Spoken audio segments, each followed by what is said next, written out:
ഒരു 4 ദിവസം നമ്മൾ നമ്മളുടെ വീട്ടിൽ വന്ന് നിന്നാ ചുറ്റുപാടുള്ളവർ ചോദിക്കാൻ ടെൻഷനായി തുടങ്ങില്ലേ, പോകുന്നില്ലേ അയ്യോ ഇതെന്താ പോവാത്ത, എന്തോ പ്രശ്നമുണ്ട്. അപ്പൊ ഈ പ്രശ്നമുണ്ട് എന്നുള്ളത് പേടിച്ചിട്ടാണ് ഈ അമ്മ അത് ചെയ്യുന്നത്. അപ്പൊ ആ അമ്മ പറയാണ് ഓക്കെ കുഴപ്പമില്ല ശരിയാവും, ഞാനും അച്ഛനും ഇങ്ങനെയായിരുന്നു, അതെ.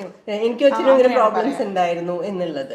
അപ്പോൾ ഈ മറ്റുള്ള ഈ കുട്ടിയുടെ സൈഡിൽ നിന്ന് ചിന്തിക്കുമ്പോൾ ചെറിയ ചെറിയ കാര്യങ്ങളാണെങ്കിൽ അത് മാനേജ് ചെയ്ത് പോവായിരിക്കാം. പക്ഷെ അതിലും വലിയതാണ്, ഇപ്പൊ ദിവസവും വരികയാണ്, തല്ലാണ്, ഫിസിക്കലി അബ്യൂസ് ചെയ്യാണ്.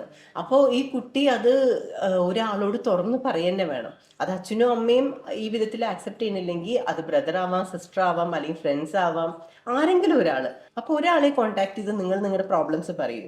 ഈ നമ്മളുടെ ആളുകളോട് പറയുന്നതിനെക്കാട്ടിലും പുറത്തുള്ളവരോട് ഒന്നും കൂടി ഓപ്പൺ അപ്പ് ചെയ്യാൻ പറ്റും നമുക്ക്. കാരണം നമ്മൾ നമ്മുടെ അച്ഛനോടും അമ്മയോടും പറയുമ്പോഴോ അല്ലെങ്കിൽ സിസ്റ്ററിനോട് പറയുമ്പോഴോ ഒന്നും നമുക്ക് പൂർണ്ണമായിട്ടും അങ്ങോട്ട് തുറന്ന് പറയാൻ പറ്റില്ല.